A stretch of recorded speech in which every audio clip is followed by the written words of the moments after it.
39। Sir মাইপা তো দেখলাম, ওরটা তো বিশাল বড়। হ্যাঁ সেন্টেন্স খোলা নাকি? আর আমারটা এত বড়, আপনারা কেমনে জানলেন? কত বড় চরিত্রহীন দেখছেন। পাপড় সাহেব, ও আপনার এনাগন্ডার কথা বলে নাই, আপনার বাড়ির কথা কইছে।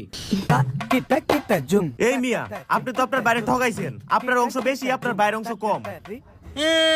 কি এমন আসছে আইসা ইনভেস্টিগেশন করছে? আরে আমার সম্পদ যে বেশি, এটা যে কোনো বলে তো কইতে পারবো।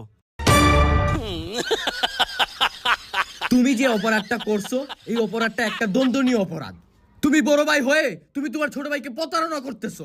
এই বলো তো, কি আইনে ওরে কি রকম শাস্তি দেওয়া যাবে? স্যার, ও যে অন্যায় করছে, ওর রায় তো 302 ধারা মোতাবেক ঘুমন্ত অবস্থায় ফাঁসি হওয়া উচিত।